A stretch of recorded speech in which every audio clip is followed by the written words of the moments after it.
to the auditorium and be seated. We'd like to begin our program. I'm Jerry Waxler. I'm the president of the Charlotte Local Education Foundation, and I'd like to welcome you here this morning to the State of Education Address. Thank you for attending.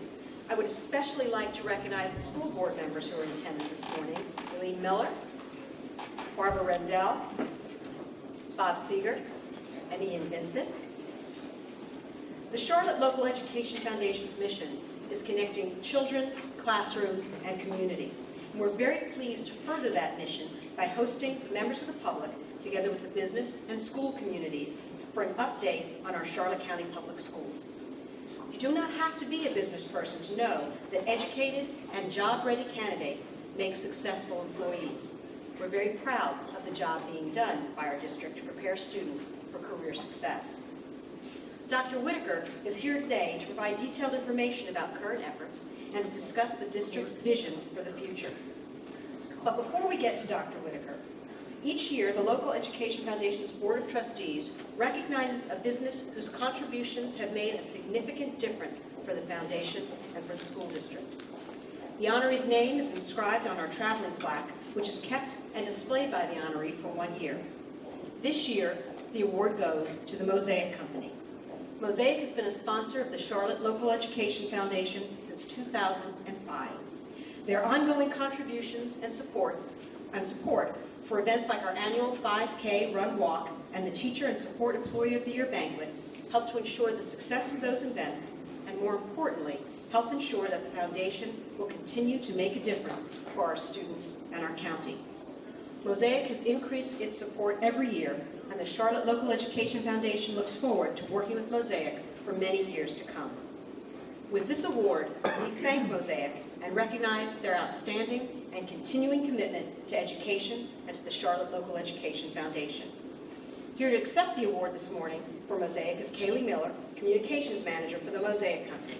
Kaylee, if you could please come forward.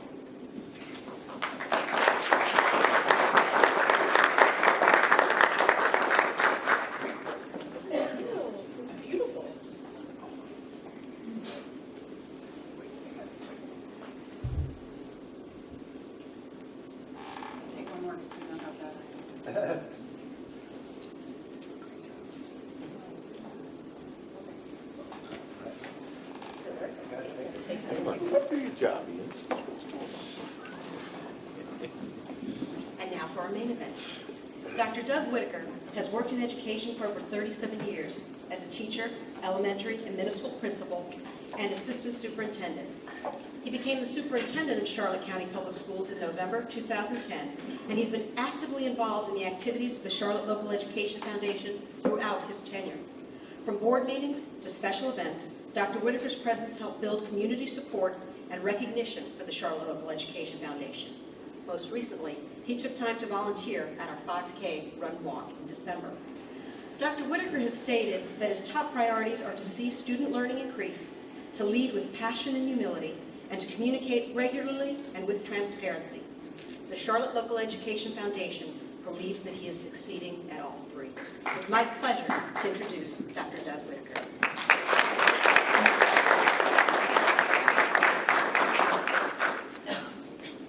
Thank you, Jerry. Thank you, Jerry. Well, good morning. Good morning. Thank you for being here and taking time out of your very busy schedules. It's nice to see members of the community. Hopefully you'll find this presentation informative and perhaps a little bit challenging as well, because we have to do life together. This is not my school system. It isn't the board's school system. This school system belongs to the community. And we've just simply been entrusted to lead it for a short period of time. So I challenge you, as you look at our successes and our challenges, to ask yourself, what can I do to help? Because we are reaching out to you. We do have to do this together.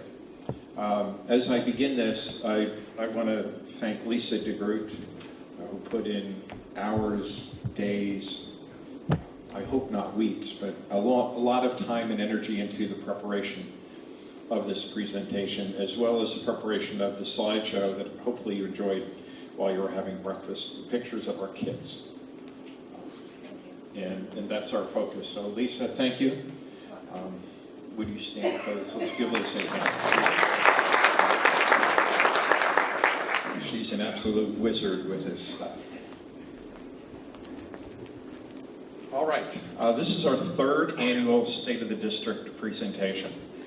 And if you've been to the ones in the past, we basically gave a quick overview and then spent about a half hour looking at charts and graphs, which can be a little bit overwhelming. So I've backed off on the charts and graphs a little bit this year. We're going to talk about where we are, look just a little bit back to see where we've been, but the main purpose of the presentation today is to talk about where we are going. And so here we go. What's currently happening in education? This is a critical slide. We have a money issue, new legislation, focus on students, time, professional development increase, our Florida core standards, changes in our curriculum, higher expectations than ever before, new assessments on the way, human resource challenges, new student information systems, expectation to work on research-based methodology in our classrooms, and higher levels of accountability than ever before. This is my 43rd year in this profession, and I have never seen change, so much change occurring so rapidly. And I remember 20 years ago being in a professional development opportunity, and the person that was leading it said, be prepared, buckle up, because the one thing you can count on besides taxes and death is change, and change at an ever-increasing rate. And I remember processing that back then, thinking, how could it get any faster? Well, it's accelerated. We're now on the super highway of change, and they're increasing the speed limit as we go. Just to touch on a couple of these things, we're coming out of the worst recession. If you look up in the upper left-hand corner, the money piece, the worst recession in 80, 90 years since the Great Depression. This school system had the second highest percent of loss of revenue in the state of Florida. We had a perfect storm going on here. We had our cuts in state revenue. We had a loss of student enrollment, which means a loss of revenue. We had in Southwest Florida the most depressed tax base in the state of Florida, property tax base. And we lost discretionary millage of 0.5. We lost a half of a mil in discretionary, in capital, and half of that was discretionary money that we could use for salaries, about $4 million. So over the years of our decline, the decline ended up totaling $41 million loss per year. $41 million loss per year to operate the school system. We lost 363 jobs. We did not lay off anybody. And we made that conscious decision. I'm going to show you how it impacted us a little bit later, but we made that conscious decision together collaboratively with our unions, the district, the board, that our priority was to make our cuts, if possible, by attrition. And every year, we were able to make a substantial decrease in our costs by reducing positions. We did have to then eventually cut salaries, cut paid vacation days, create furlough days. So some employees lost upwards of 9 to 9.5% of their income on top of the reduction of all of the jobs that we had. We've cut programs, we've cut professional development. We had to make all of those cuts. We're now rebounding. The governor has been very proud of the fact that he's put $1 billion more into education each of the last 2 years. The very first year, out of the $1.5 million to $2 million that we got, we only actually had discretion over about 200,000 of it. The state told us how we had to spend the rest of it. But we're coming out of the woods, so that's a good thing. So you know, per student spending in Florida, we're ranked somewhere around 38, 39, close to 40th out of 50 states on what we spend per student. Per capita spending on education, that's what I pay out of my taxes. Per capita spending in the state of Florida, we rank 50th. So when I'm out talking to retiree groups and they want to fuss about the tax bill, the education tax bill, I accept the fact that, you know, that's an issue for them, and appropriately so. That's money out of their pocket. But if they lived anywhere else in the country, that bill would be higher. So be thankful you live in Florida. They also, I hear, well, we don't have any kids in the school system, and we shouldn't have to pay this tax. But I remind them that wherever their children and grandchildren live, or great-grandchildren live, there are retirees in that community that are paying for their grandchildren's schooling. It usually ends the conversation with grumbling. So money's an issue. Time is always an issue. This is the great discriminator in our business. If time was limitless, achievement would soar.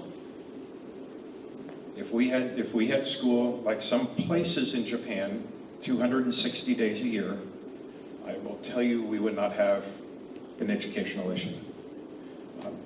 This country is not willing to fund education to that level. Most of Europe goes to school 220 days. Most of Asia, 220 to 240, with Japan at 260, but cutting back because they've realized that's probably even too much. And we have a 180-day school year. We have the shortest school year in the industrialized technological world today, which is an issue that we're facing. We're trying to find ways to begin to increase our time for learning, but also time for professional development for our teachers, because we're having to retool our entire teaching workforce.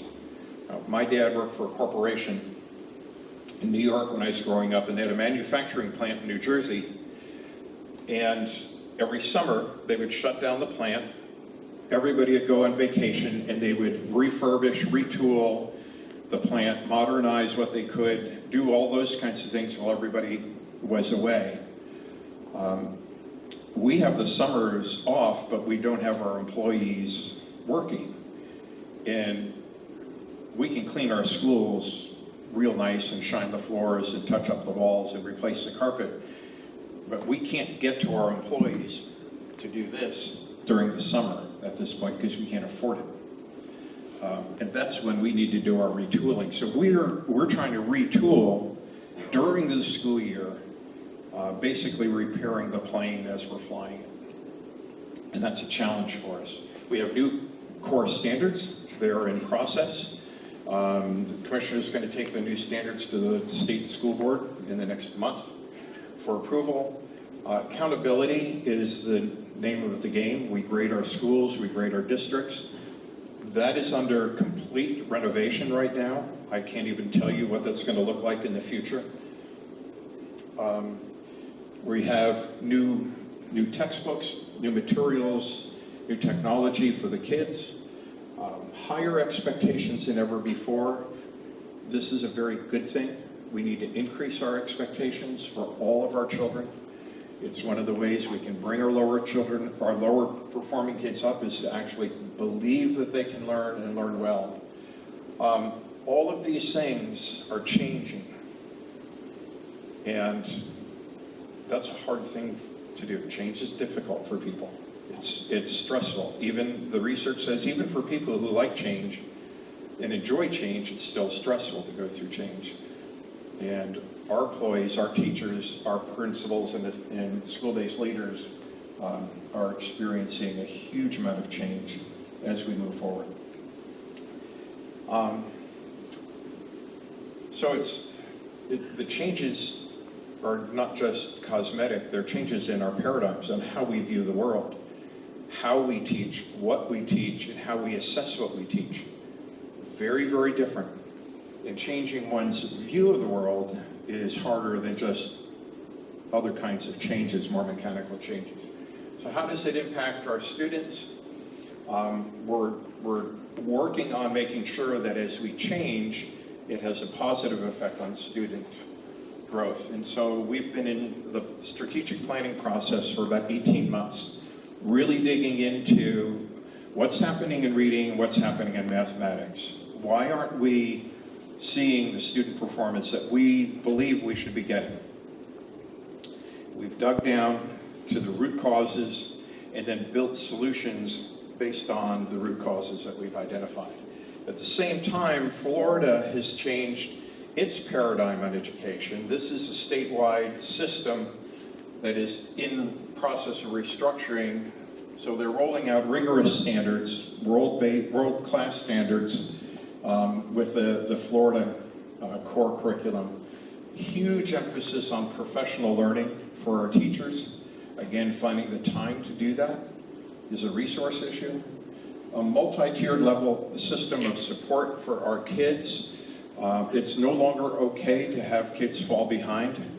So we have a 3-tiered system. The first tier being addressing the Common Core, the core in the classroom, what's basic and essential. The second tier is to come behind and underneath students that are falling behind and accelerate them to catch back up. And the third tier is for the kids who don't respond to that support and acceleration, and we have to do more intensive work with those kids, small groups, one-on-one, tutorials, those kinds of things. And finally, moving Florida and our district to the place where we have great teachers and great leaders. My job, one of the most important things I do is to hire and support our principals. The role of the principal is the most important high leverage position in the district. It's not my position. It's not the assistant superintendent for learning. It's the principal in the school. And the research is very clear that if we have a great principal in every school, our good teachers will become great.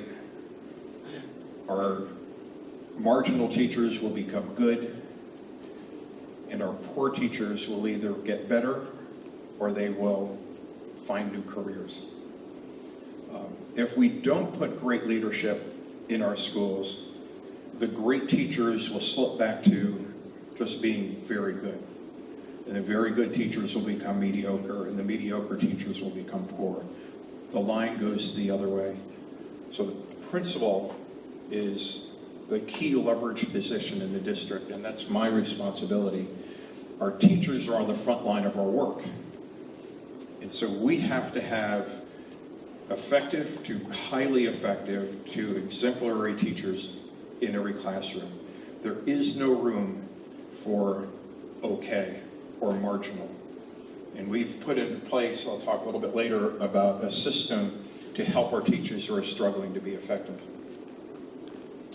We're also now competing with the world. I think you know that. We have our kids assessed by international assessments. We don't fare well on many of them. The results are checkered. The bad results get in the news, the good results don't. So, you hear a report, Florida ranked below average in the world in math, or,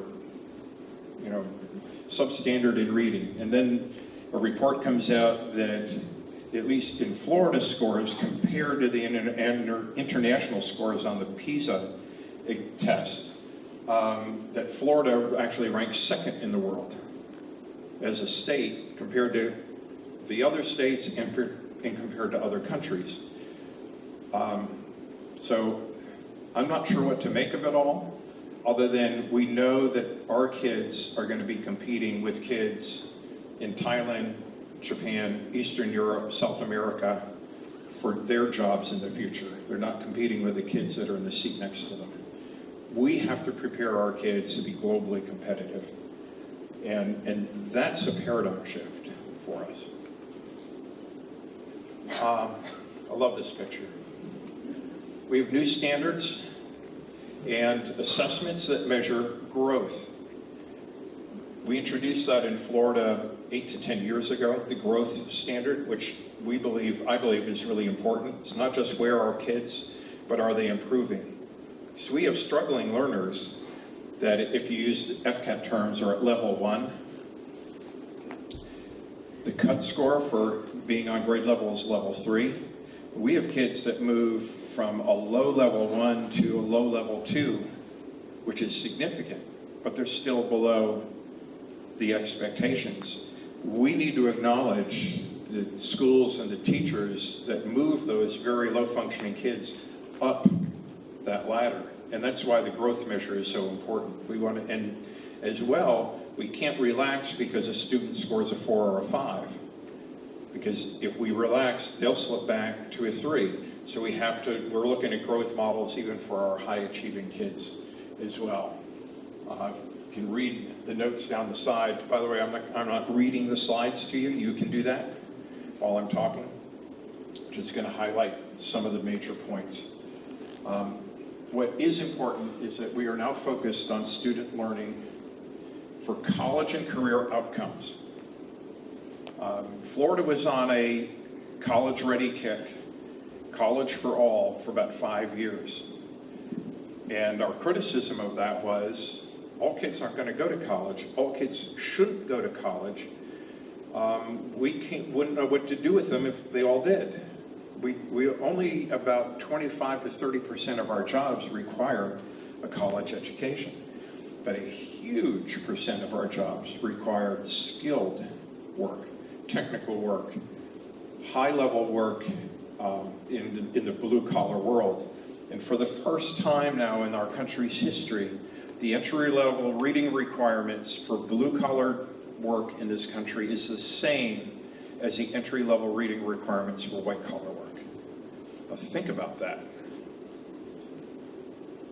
That changes the face of what we do. We can no longer be comfortable that we have our top 30% getting ready for college, and if the other kids are falling a little bit behind, that's okay, because they'll get good jobs.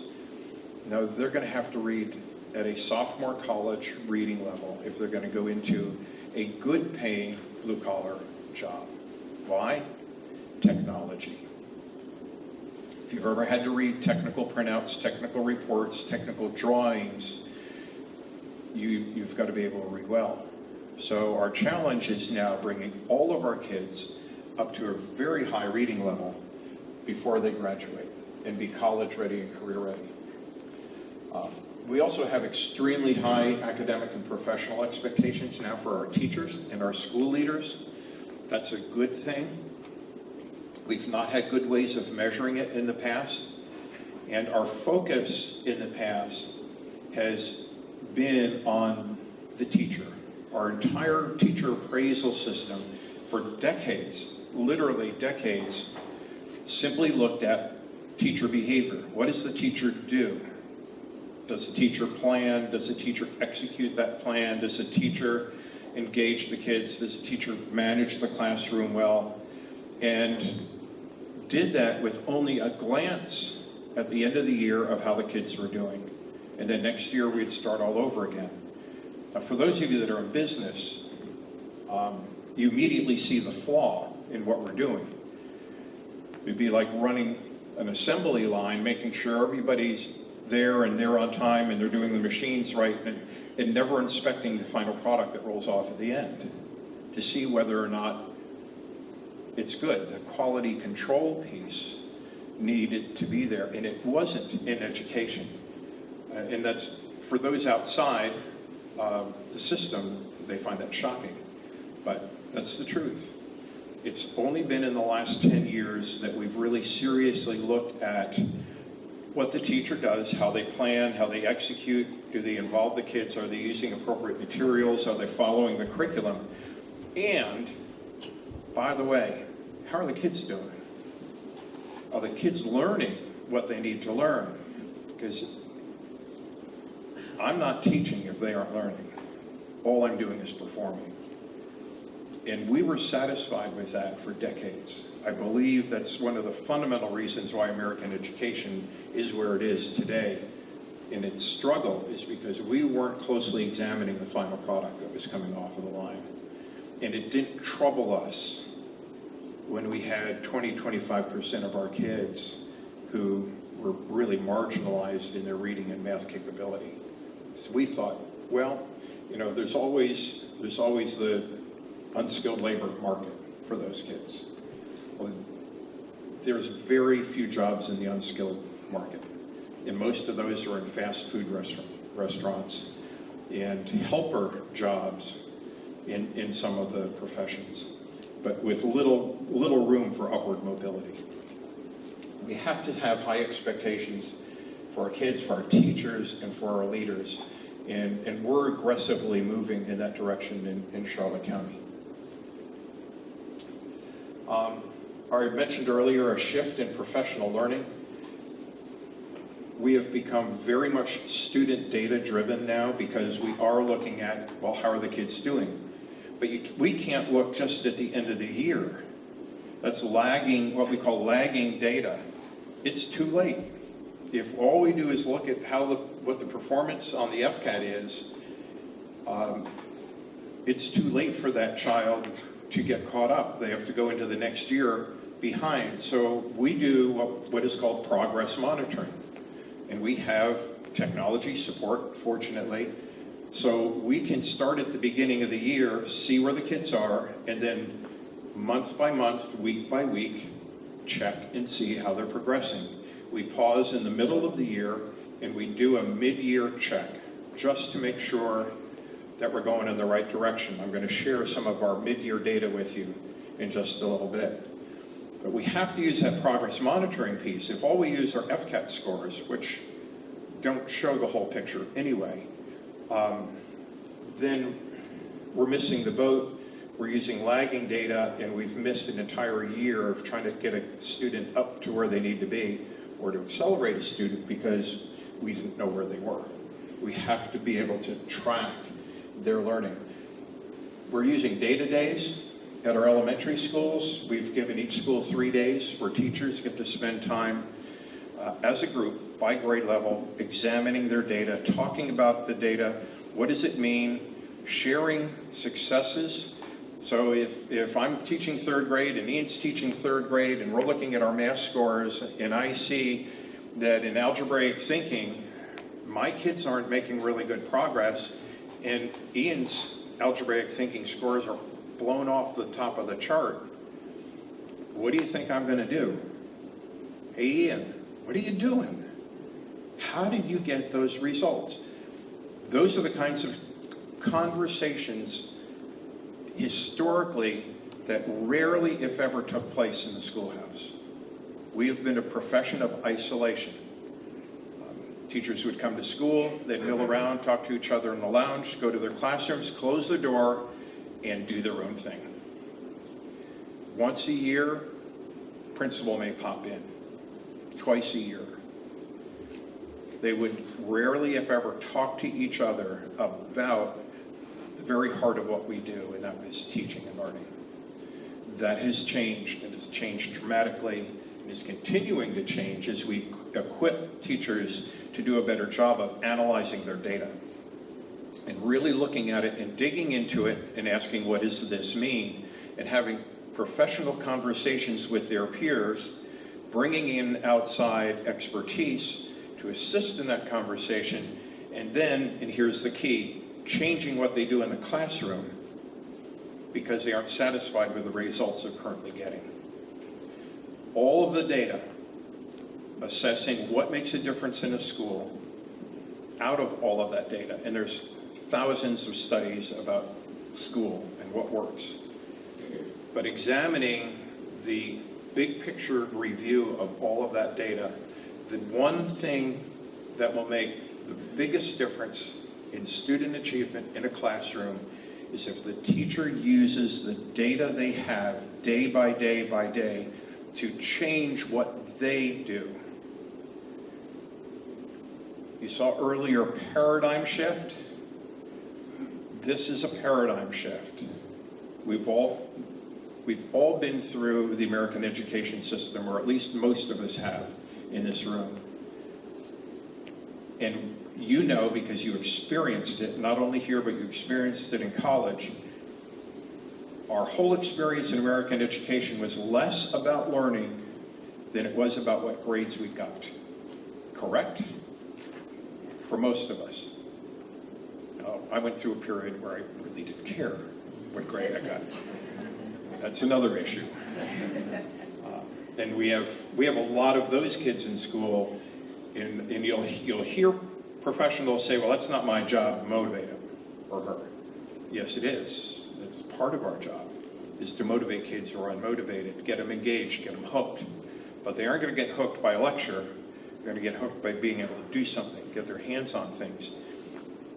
But we have this huge paradigm shift going on, and it's critical that we change how we function in school, how we use our data, and how it drives instruction. Because if the most important thing is I use my data to change what I do in my classroom, I have to have good data and I have to know how to use it. And then I have to change. And that is, I will tell you, is a huge paradigm shift, as opposed to giving a test, putting the grades in the grade book and moving on, which is what all of us experienced, was that. And that's not what school's about. It's not about grades. It's about learning. And I would propose to you that it's the system of American education that beats kids down. I taught kindergarten for 4 years. And yeah, it's a pretty amazing world to go into.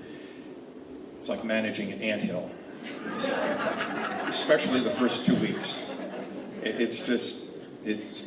College doesn't prepare you for that experience.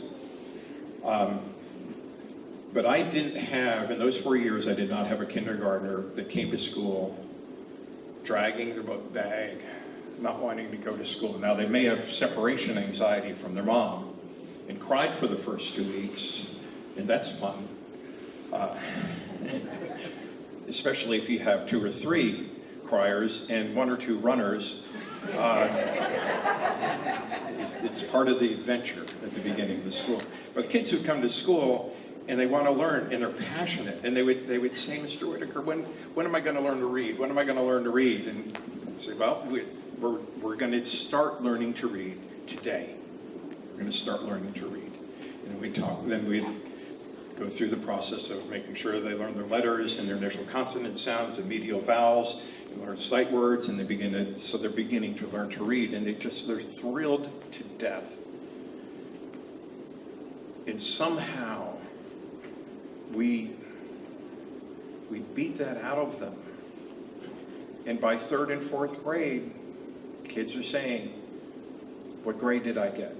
Is that going to be on the test? And that passion for learning has now become a passion for grades. We have to change that system. And part of it is changing how teachers go about instructing and what they emphasize in their classroom.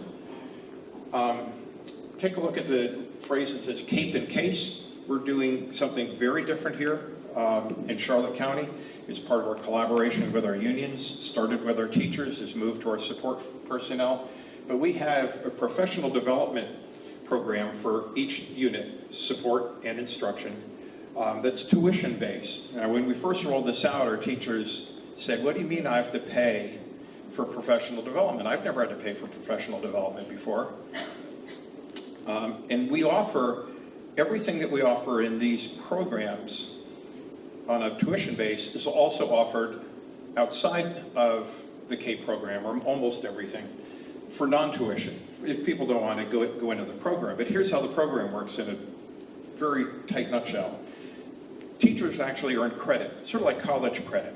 You have so much professional development, and they'll earn 1 credit unit for about 30 hours, Chuck? 15? No. 15 credits. 15 credits. But for about 20 hours of in-service professional development application, you get 1 credit. And you accumulate 15 of those, 300 hours, and you get an increase in pay of $1,000 a year that you get as long as you work in the Charlotte County school system. So that's an investment that you pay $100 per credit unit. So you pay in over time, usually several years, about $1,500 in tuition to take the very best quality professional development we can offer with outstanding teachers, and all of the courses that we teach are high priority for the district, the things that we want our teachers to know. The response started slow and has really exploded as far as teachers getting enrolled in these programs and receiving really, really top-flight professional development. Then our support people said, well, what about us? We want courses for us too. And we sort of scratched our heads and said, well, we've never done that before. And sat down again collaboratively with our union, and we worked out courses for our support folks. So bus drivers can go and start taking courses that better prepare them to become a paraprofessional, or to become a secretary in the office, or to work in some other function in the district, or they can just work on the skills that apply to them where they work. And it's the same thing. Less tuition, less payout, same basic principle. As far as we know, we're the only ones that do that in the country. It's really innovative and been highly successful. The CASE courses, where's Mary Leonard? Mary took on this. Mary was given this several years ago and had no idea that it was going to become her life, basically. And then finally, we have a multi-tiered system of support for kids. And the whole idea here is that there's a safety net. We do all we can to ensure that no child fails in this system. And so again, we go from just general class instruction to small group instruction to individualized support and help to try to make sure all of our kids can succeed in the core curriculum. So how do we measure up with all this commotion going on? Well, it's been mixed, quite frankly. Just a little bit of data to begin with, including our charter school, which is the Edison Collegiate High School. We have 16,343 kids. I don't know if you knew that or not. That's a lot of kids. So in spite of the fact that we are the second oldest county in the United States by mean age, we still have a lot of kids. Here's how they're represented. About 70% of our kids are white, Caucasian. About 9.6, almost 10% are African American. 4.5 are mixed race. 13.2 are Hispanic. That number has increased pretty dramatically over the last few years. 1.6 are Asian, and 0.3% are Indian.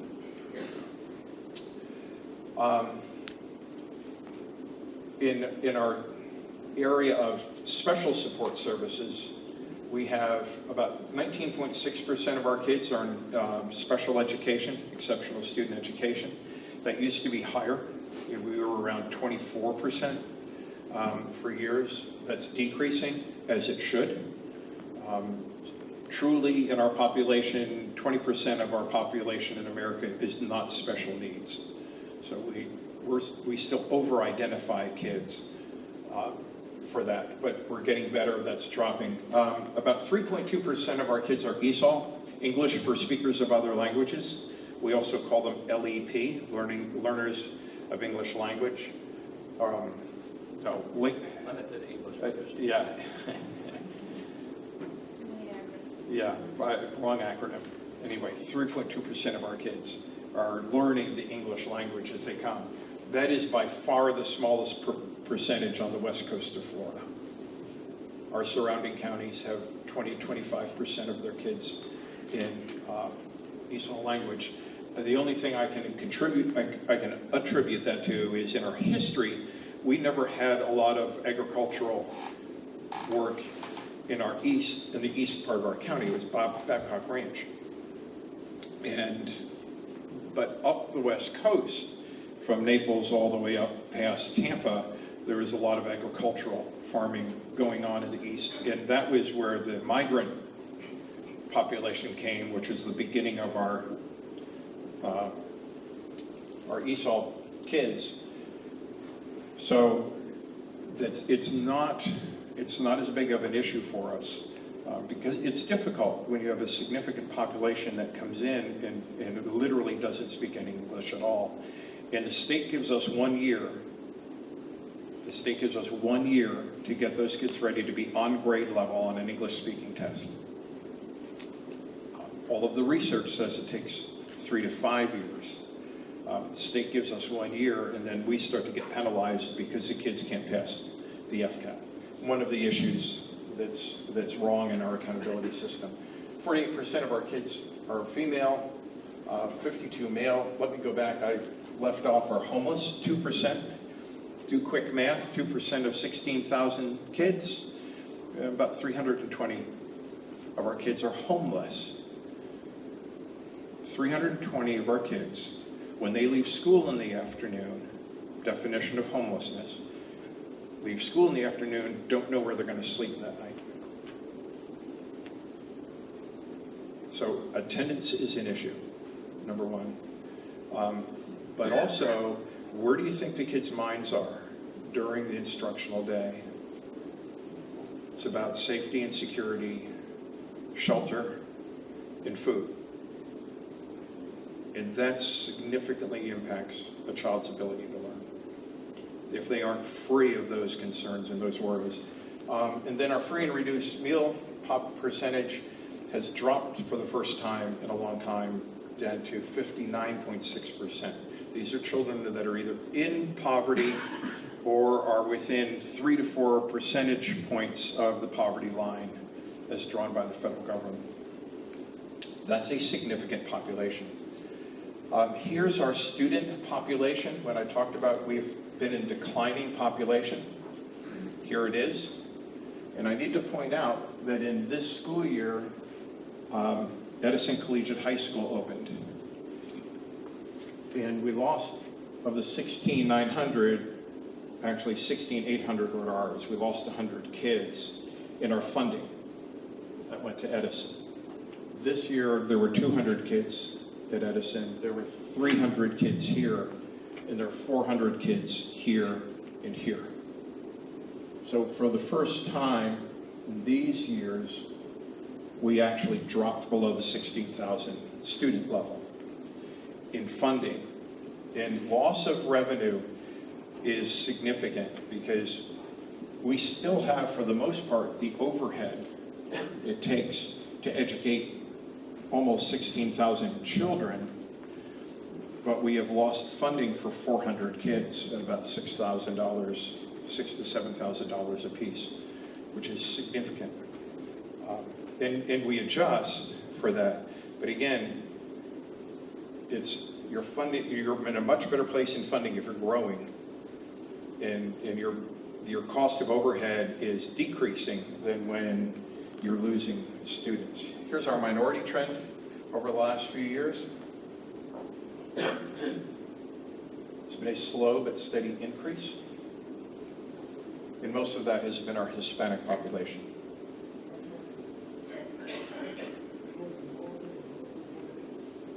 And this is our free and reduced meal trend. And you can see for the first time since 2007-8, we're slightly decreasing. And we hope, as jobs return, we hope that that continues to go back down. I don't think we're going to return to 31.8% that we had 10 years ago. But the lower this goes, the better our kids are prepared to come to school. A lot of this increase was our children whose parents had jobs, and the parents lost their jobs. And that's been traumatic for our kids, to be around in that environment when mom or dad or grandma or the sole single mom, the single dad loses their source of income, the kids really internalize it. It's a significant problem. And that's what we've seen with this increase. So as parents go back to work, we hope that that's going to have a calming effect on our kids who aren't living in a world of uncertainty.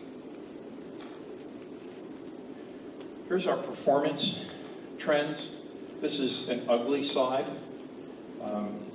And if this was 20 years ago, it would be foolish for a superintendent to put a slide up like this, because we weren't very transparent 20 years ago.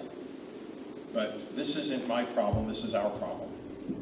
And we're owning up to it. There are explanations, but there are no excuses. We're saying we're responsible. We have to fix our problem. You see the significant drop in reading and math back in 2011 was the year that they adjusted the cut scores on the test. So it was harder to score better. So it was more challenging. So statewide, these indicators dropped. If you look over here at math gains and reading gains, there was just a little drop here, but the reading gains actually grew. Because even though there was an overall drop in performance, the kids were still growing. It's a reflection of this was a cut score issue, not a learning issue. Writing, you'll probably remember the disaster we had in 2012. This green bar actually was here. It was in the mid 30% because they changed how they graded the test, and they didn't tell us.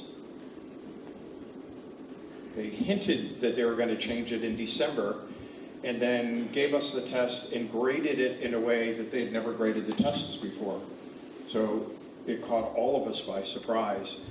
So they fixed it by using a statistical measure of adjusting the cut score down to put performance higher artificially for that year, and then they took it away the next year. My issue when the state does this, frankly, is what they said was they had to adjust this score because the performance was so low that it wasn't fair. No, that's not right. They had to adjust the score because the performance was low because they changed the entire grading structure of the test. But they didn't say that publicly. They just said, well, performance is too low, so we artificially raised it. So we have people in the community saying, oh, that's great. You know, it's great inflation. Kids aren't doing well, but they raised the scores anyway. That isn't what was going on in that year. So if you look statistically, this year the line should have been here, and last year it went up that far. Now, we're expecting it to keep going, because we were almost universally caught flat-footed on this and scrambled to adjust. And it wasn't that the changes were not good changes. They were. But the basic change that they made was, in the past, they've always told the kids, here's your prompt, and prepare a draft response to the prompt. Draft response. Well, you know what a draft response is. The year they changed this, they said, oh, we're not going to do draft responses. This should be a final paper quality. And they didn't tell us that. They didn't tell the kids that. So there was no corrective analysis. The kids didn't go back and reread their work. They basically etched out a response, wrote it in draft form, and submitted it. Well, now we know that they want a full final copy. And they've actually adjusted the length of the test a little bit to allow time for kids to go back and proofread. So again, our writing standards do need to go up. Actually, our writing as a whole needs to go up, not just to the prompts, but our writing in poetry, our writing for our technical writing, writing to explain, all of that needs to be done, but it needs to be done in the context of the real world, not just the FCAT writing prompt.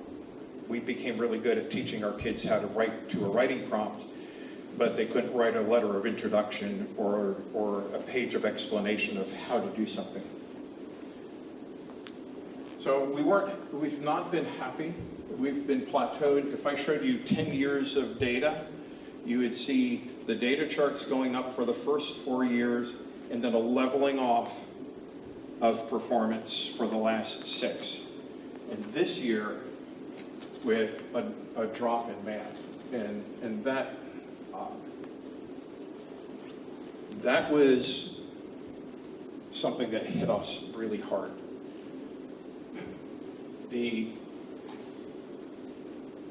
Not an excuse, but as we dug into what happened in math, it was in 2012, in this school year,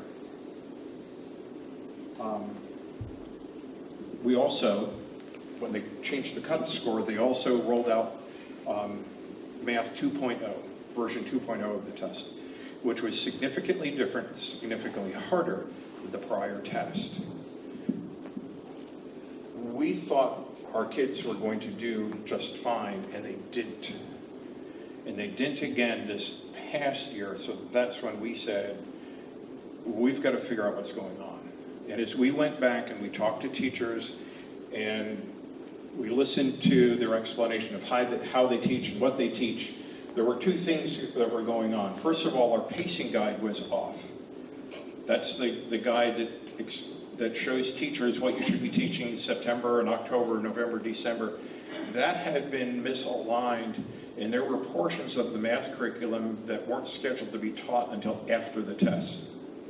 So kids were, in some cases, many cases, kids were being tested on stuff that they hadn't even been taught yet. So we had to fix our pacing guide. Secondly, it was a professional development issue.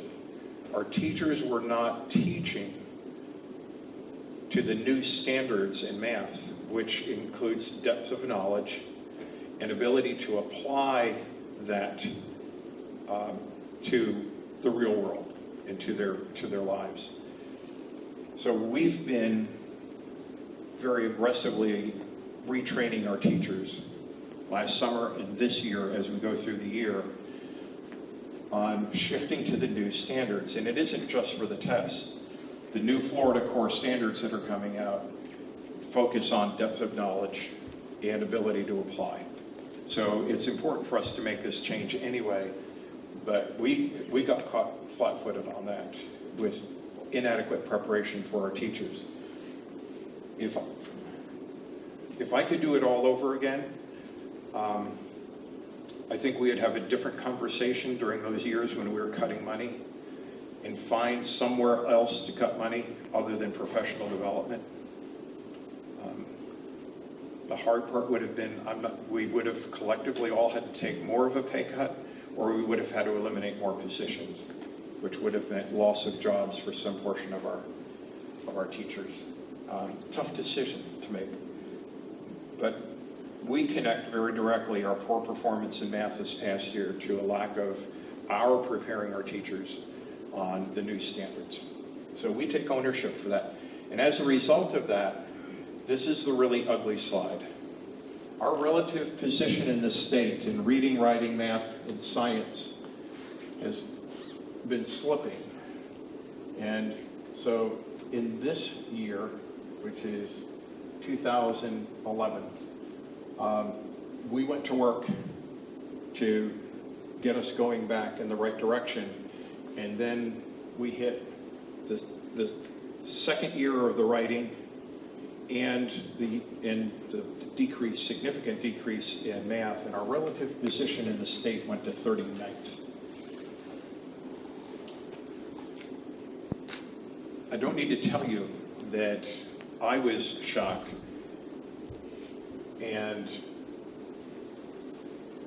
but accepted ownership. That happened on my watch as superintendent. And so now it's our responsibility collectively, and there's a lot of principals in the room. I asked a question in our preschool meeting when we showed this slide, and there were a lot of jaw drop things going on in the room. And I asked them a question. Is Charlotte County Public Schools a 39th ranked school district in the state of Florida? And unanimously, they said, no, absolutely, we are not 39th. We should be in the top 10. Even though our demographics would show otherwise, we should still be up there. Even though we've had cuts in revenue, we should still be up there. And so we are not only working harder, so I'm not sure that that's the right term, because we've been really working hard, especially with the loss of all those positions. People have had to double up on their jobs. We're working smarter. We're working more effectively. We're using our data. We're being more strategic in our thinking. And my goal for this year, just my goal, is that we get back up to here, at least, and then we work from there. Because even though I really dislike how the state does the grading system, even though they made 34 changes in that grading system in this year, everybody else had to go through the same thing. So we had to ask the question, why did we drop when everybody else stayed relative? See, this is a relative value that will remain pretty constant on the grading system because everybody has the same grading system.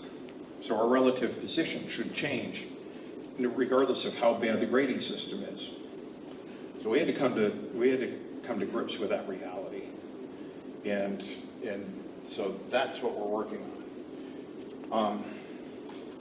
Speaking of the grading system, interesting, we were a C district because of that. But we had a total of 6 A's, 6 B's, and 5 C's. Now, you've all been in school. Average that out. What should our grade have been? If the grading system was consistent, what should our grade have been? A B. 6 A's, 6 B's, 5 C's. B's pretty much smack in the middle. So clearly there's an issue. We have the opportunity now to reconstruct a new grading system. And we're trying to be really proactive with our legislators as we leave the FCAT and leave the old grading system to create something that we think is truly going to reflect accurately our position in our ability to teach kids to the standards. That's what we want. High schools have additional grading. I'm just going to touch and go on this. They get additional scoring, which, by the way, all 4 of these high schools were A high schools. But none of this counts in the district grading system, which is really a bone of contention for me, because this would have changed our relative position significantly, because as good as Sarasota is, only half of their high schools were A high schools this year.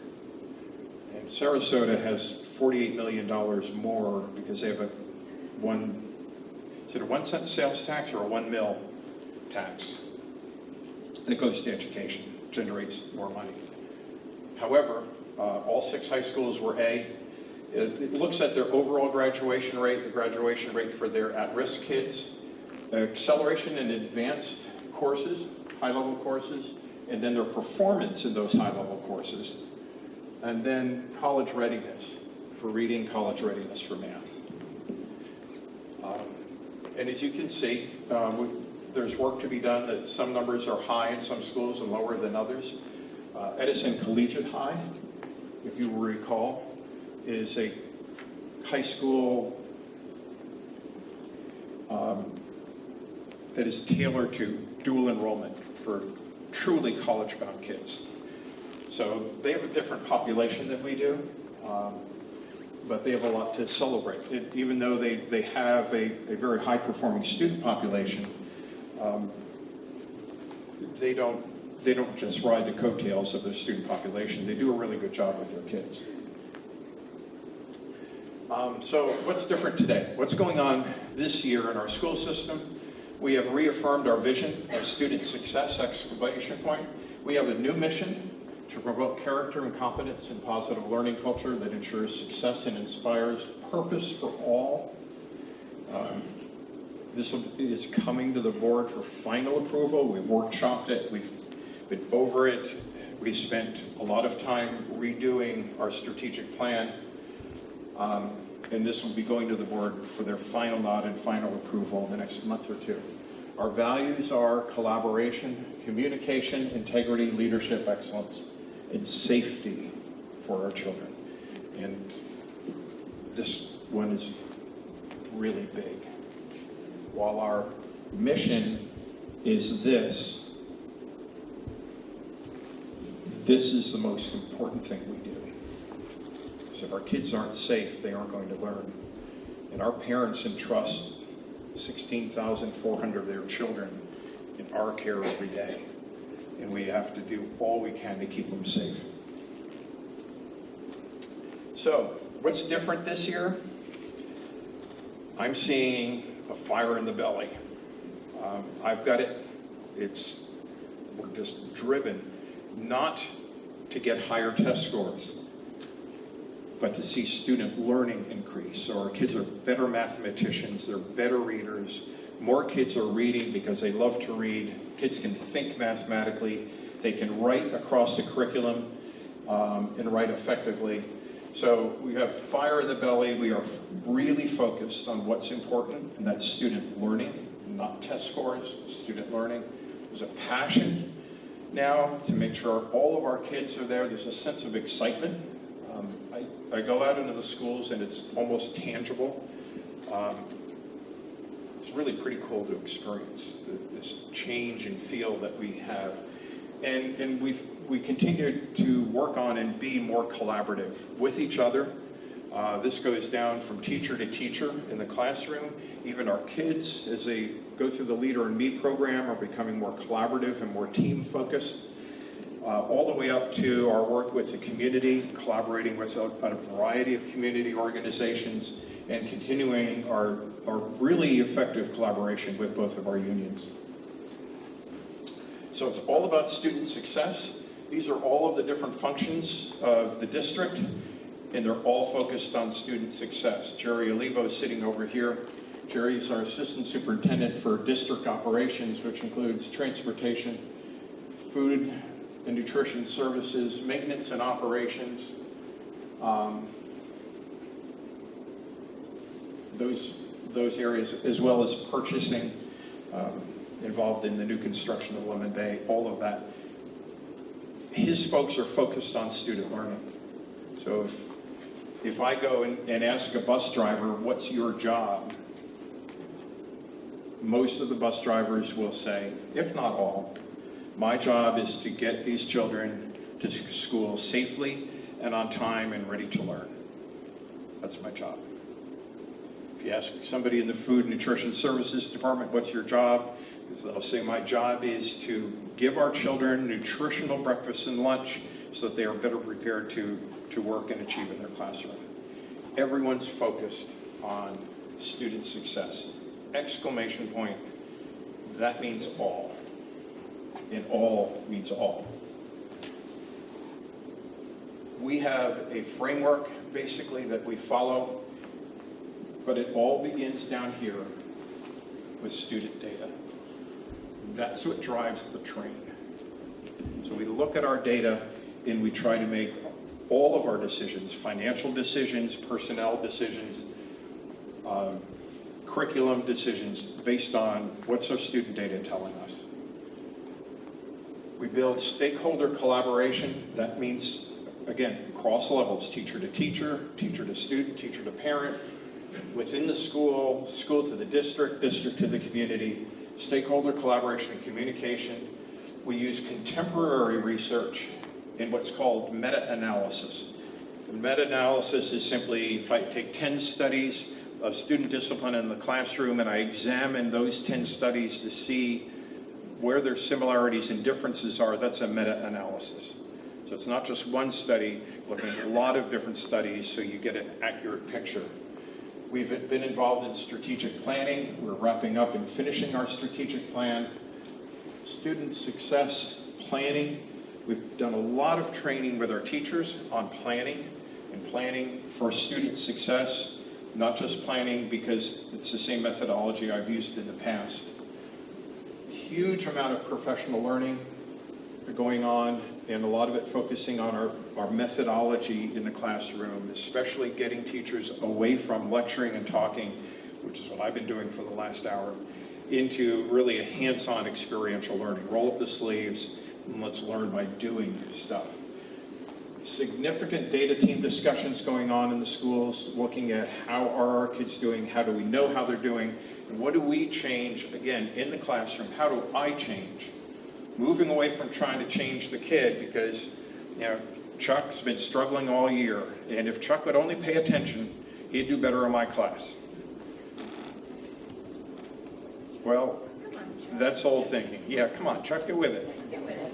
You know, now it's, how do I reach Chuck? What can I do? How am I going to get Chuck hooked into this lesson? How do I get him to be excited and passionate about what we're teaching? That's my responsibility as a teacher. It isn't Chuck's issue, it's mine or ours. Because we're also moving in the direction of increasing student ownership. As we teach our kids to be leaders, first leaders of themselves and then leaders of others, with the Leader in Me program, which is 7 habits for kids. Kids are taking ownership of their own learning. And I was at an elementary school last spring during their student-led conferences. So now parents aren't called in to have a parent conference with a teacher.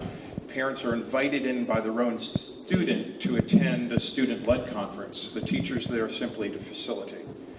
And our students, starting in kindergarten, keep data notebooks because they're responsible for their own learning. So they set goals for themselves starting in kindergarten, going all the way through now our middle schools and in the high schools. And they set their goals, they keep track of their data, and they report out to their parents. So this little guy's parents couldn't make it, they both work. And so I sat in, and he took me through his data notebook, and he was really excited, because this was March, so he showed me where he was at the beginning of the year, the very first few assessments he had, what letters of the alphabet he knew, which initial consonant sounds he knew, what math skills were mastered, and what he didn't know. And then he turned some pages over and he said, well, the middle of the year, this is how I was doing. And you can see how much better I was doing. I've learned all these. And so we have this whole conversation. I'm looking at this little 5-year-old thinking, you know, this is a conversation that I would expect to have with maybe a 5th grader or a middle school student. And I've got a kindergarten student telling me how he's doing based on his data and the things he's still working on and the goals that he's reached and how he knew that he reached them. Then he walked me over to a chart on the wall and said, and oh, by the way, you know, here's the class chart, and you can see where I am. You know, this is how I'm doing. This is how our whole class is doing. It was just blew me away. Absolutely blew me away. Because kids are now responsible for their own learning. That doesn't abdicate the teacher. But for too long, when we would go into classrooms, we would see the teacher doing all the work and kids sitting there passively. When I was in school, goodness knows the teacher did the work and I sat there passively. Unfortunately, I was also passive at night when I was supposed to be doing my homework or a project, even worse. But now the kids are responsible. And they're engaged in their own learning and they're charting of their own learning. And it changes the game. It really significantly changes the game. So we're starting to celebrate successes. This is, I said earlier, I was going to show you where we are now this year, because we feel this passion and this energy. So here's our mid-year, from beginning of the year to mid-year, the percent of increase of students on or above grade level. And this isn't just increase in learning. These are kids that have accelerated. So now they were just below grade level or a little bit more below grade level, and they've come up to grade level or past it. So look at reading. Kindergarten's up 13%, first grade's up 21%, second grade's up 18%, third grade 12%, fourth grade 7%, and fifth grade 5%. Math, same thing, 17% K, 23 and 1. Look down the list and you see the gains. Middle schools, math, algebra, science, all double digit. We don't know what this is. We aren't sure if that's the assessment or if there's really some kind of a drop. But again, we got this data in December, we go to work on it.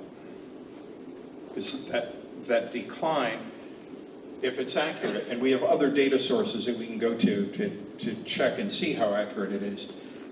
But that's one piece we need to work on. But look at all of the others. And then at high school, where it's really hard to move kids, once they get to high school. But reading's up 2%, geometry 9, algebra 6, and biology 7. Now why are these here? Those are all state exams. And those are all on the accountability system for our kids. And our kids have to pass Algebra 1 to graduate. And they have to be actually above grade level in reading to graduate. That's a whole other story. The high school reading test is way above where it should be at this point in time. That target needs to move up over time, but right now, it's an inflated, from a difficulty perspective, it's an inflated score. So, here's what's going on. These are just some of the things that we're working on. We've got K-5 STEM labs. We're in the process, we had to cut those back because of our finances. We're hoping to reinstate those within the next couple of years, but also change the nature of those labs. While we keep them experiential and hands-on, they need to be tied to the core curriculum, and they weren't in the past. Grade 8 career clusters have been formed, helping kids really begin to think about their careers before they go into high school. We have middle school STEM modules that are hands-on, they're challenging, and they're exciting for our kids.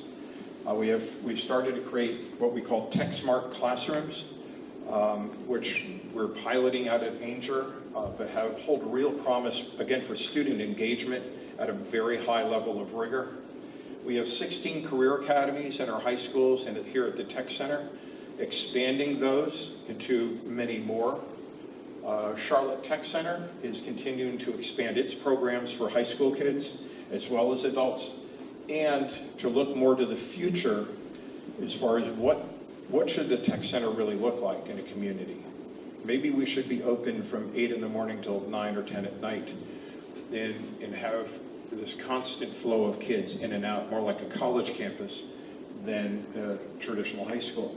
We've increased significantly industry certification for our kids. Murdoch Middle has over 200 of their students who have industry certification in Microsoft, in Word, Excel, PowerPoint, industry certification.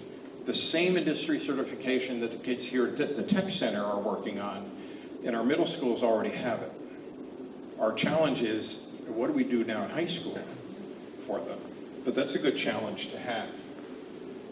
We have advanced placement, we have licensure programs, especially here. We're expanding them in our high schools. Nursing, dental, medical assisting programs that are licensure programs. And of course, we offer advanced placement, we have athletics, we have arts and humanities experience for our kids. Schools are a busy place and very vibrant. We've expanded the Leader in Me, the 7 habits for happy kids.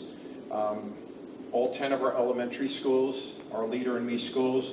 3 are Lighthouse schools. 2 of our middle schools are Leader in Me middle schools, and the other two are implementing the 7 Habits or the Leader in Me program as we speak. And will come, we believe, become full-fledged Leader in Me schools in the near future. And we have 2 of our high schools. The students have actually created the teams to move Leader in Me forward in their high schools, or to move the 7 Habits of Highly Effective Teens forward in their high schools. The kids brought it because they said to the school leadership, our brothers and sisters are different kids. And we see it at home. They are taking more responsibility. They're taking ownership. They're beginning with the end in mind. They're prioritizing their life. And we want the same thing in our high school, so that the kids are taking the leadership. In the Port Charlotte High School academic integrity team is determined that they want to see Port Charlotte High School be the first high school lighthouse school in the world. Our 3 lighthouse elementary schools, by the way, are 3 of, what is it up to now, Chuck? 50? I think they're just breaking 60, 65. 65 lighthouse schools in the world, not just in the U.S., but in the world, and we have 3 of them working for 10. Understand me. Wow, that's powerful. And then learning the power of synergy, of working together as a group and creating new solutions and new ideas along the way. So we're really excited about where the culture of this school system is going with 7 Habits as its underpinning. We also have 70% of all of our employees have been trained in the 7 Habits of Highly Effective People. We're moving into a new direction. I talked earlier about the importance of having great principals in our schools. We've identified a research-based, very comprehensive training program called the National Institute for School Leaders. This has been so powerful that the state of Massachusetts, which has the highest performance in the United States, state of Massachusetts, which is also where it was created, requires this training for somebody to be a principal in that state. Pennsylvania just took that same leap, as did Arizona, Kentucky, Missouri, and Minnesota. The leaders of the National Institute are actually meeting with Pam Stewart, who's our Commissioner of Education, this month to propose that Florida look at this as a model. We've already made a decision, along with our 5 Southwest Florida counties, so Charlotte, Lee, Collier, Hendry, and Glades. We're partnering to go through this training together so that we can now train our early career principals, our APs, and our teachers who aspire to become school-based leaders. And this is why this is an opportune moment to do this. In the last 18 months, we've appointed 22 new assistant principals in this district. The vast majority of that coming through attrition.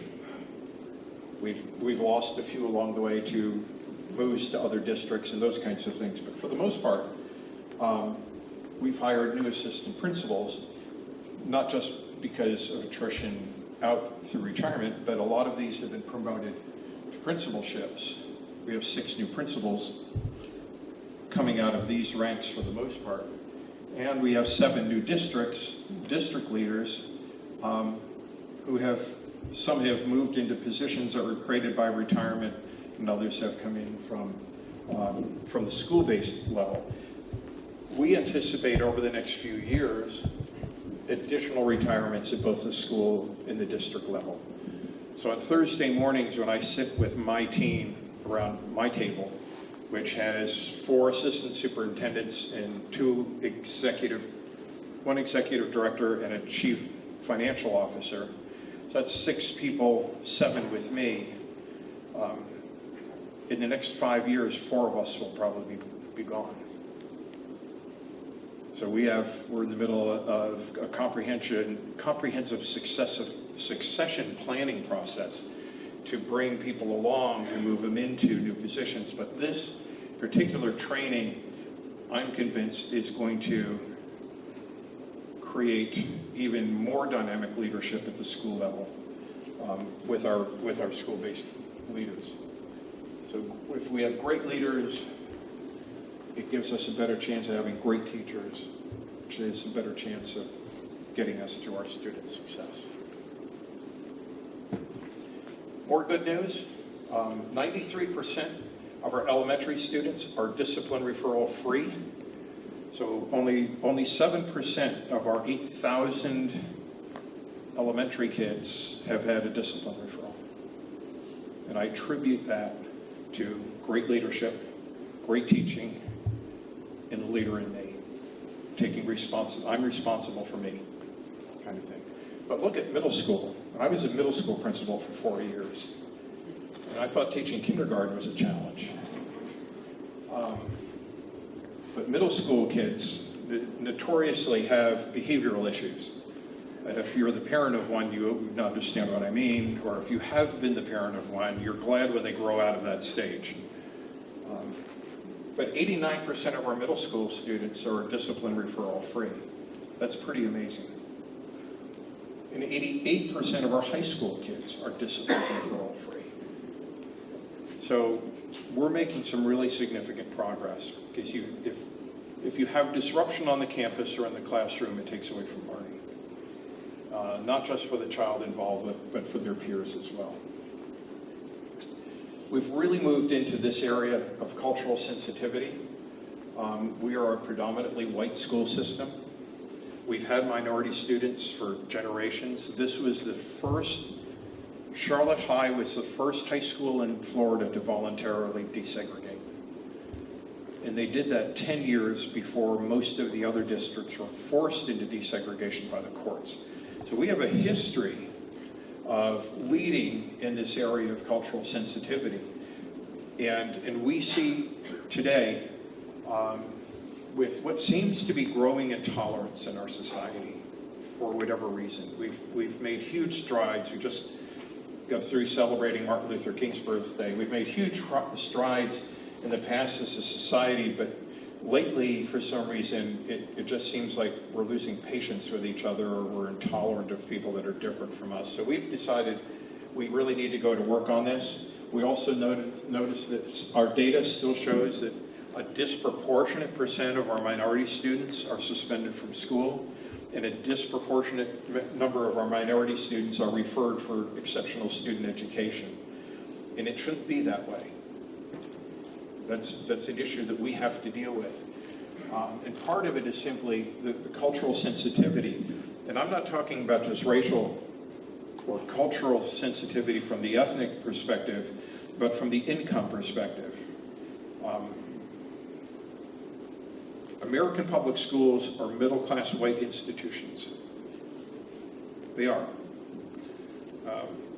Children who grow up in poverty, especially generational poverty, experience a culture shift when they come to school. And if we don't understand the culture from which the student is coming and how those students think, then it's real easy to label a student because they're different. And it's real easy for the student to get frustrated with this culture that they're not used to as they come in. So it's a matter of just being sensitive and understanding. That sounds simple, but it's not. We've partnered with Martha Beretta, who has an expertise in the whole arena of helping kids from poverty, particularly minority students, but helping kids from poverty do well in school. And what do we need to know, for those of us who didn't grow up in poverty, how to do that better? And it's not by lowering our expectations for them, because that's what has happened in the past. Is, oh, well, poor Johnny, he's grown up in that part of town and is being raised by his grandparents, and, well, he's doing the best he can, and we lower the expectations. Can't happen. The child has some form of giftedness, something that they're extremely good at. They can learn, and it's a matter of us helping them and determining that they will learn. And what do we need to do? How do we change in the system to get to that child's needs? Part of that three-tiered system I talked about earlier, three-tiered system of support for our kids. What are the long-term goals? Well, they're ambitious. Here they are, and we're wrapping up with this.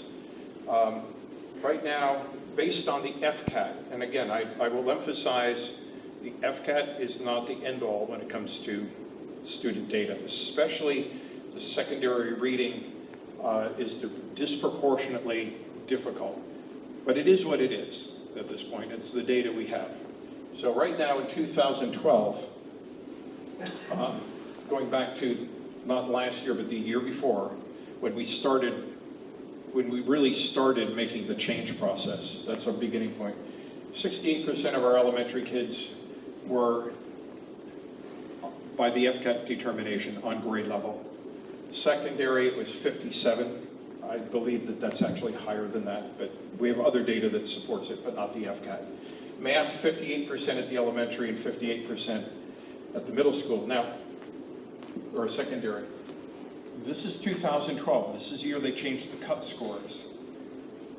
This figure, the year before, this figure was 83%.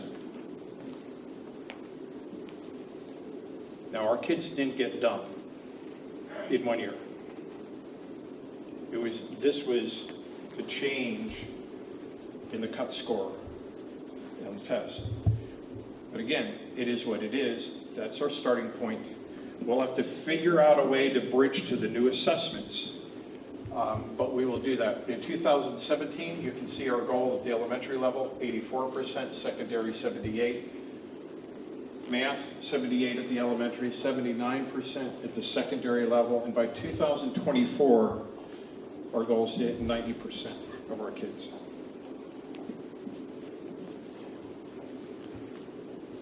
The distance from here to here, even though it's only 12 percentage points, is going to be much harder than the distance from here to here. Because the closer you get to trying to reach 100%, the harder it is. So we have our work cut out for us. That's where we're going. Any questions? Yes, Jerry? What can we in this room and we in the Charlotte County community do to help the school district achieve its goals? What can you do as a community, as individuals and as a community to help the school district? A couple things come to mind. You can identify a child and mentor a child. It's probably the most powerful thing you can do. When we look at the research on bringing kids out of poverty, there are a few key high leverage things that work.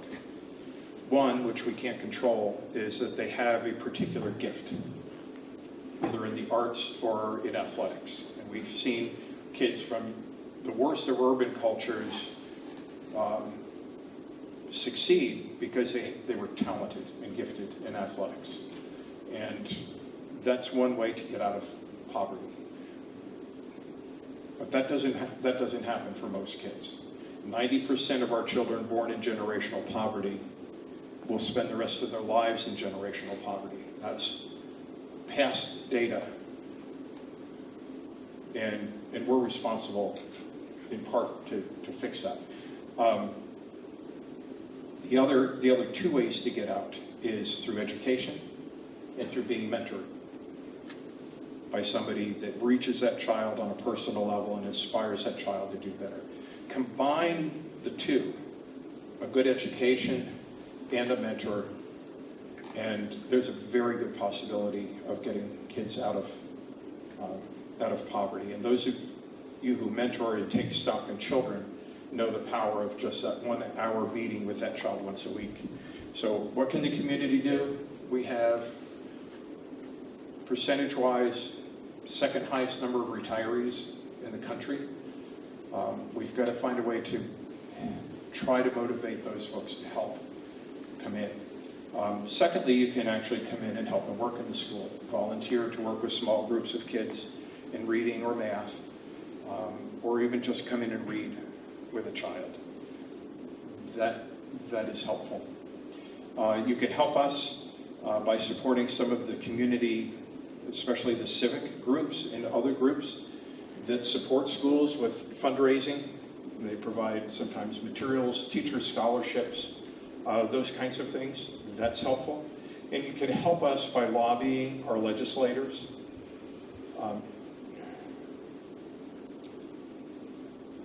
Message one is deregulate what we do. Florida is the most regulated state in the country. We have more laws in education than any other state. And we're a Republican-led state. Republican governor, Republican House, Republican Senate, who say in their platform that less government's good. That hasn't reached us yet. And so I actively lobby for deregulation. Hold us accountable, but don't tell us how to do it. Because if you tell us how to do it, then you're responsible, as much responsible for our failure as we are. So, back off, high level of accountability, high level of rigor, high expectations, leave the process, the how to the professionals. That's helpful legislation. So those are some things you can do. All right, question? Next question? I know we're at or past our time. But if you have any individual questions, you can come up and ask me later if you don't want to ask them publicly, or you can send me an email. I'm at doug.whitaker@YourCharlotteSchools, all one word, YourCharlotteSchools.net. Okay? And in the subject, just put question. It'll refer me back to here. Okay? Thank you for being here today. Appreciate you coming, taking your time, and for your support for the Charlotte County Public Schools. Thank you.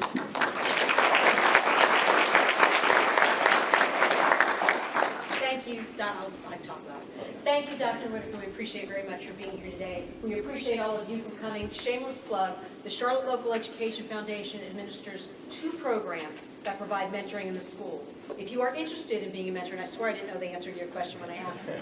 If you are interested in being a mentor, please see me or Mary Fred Clemens to be a mentor 1 hour a week, to be a mentor for a child in our Take Stock program. We also this year have started a reading mentor program where we are reading to children in the schools. Both of those, 1 hour a week. If you, any of the people you work with, any of the people you supervise would be interested in doing that, please encourage them to do so. I encourage you to do so. What you get out of it is so much more than what you put in. Please see me or Mary Fred if you're interested. Thank you very much for coming today.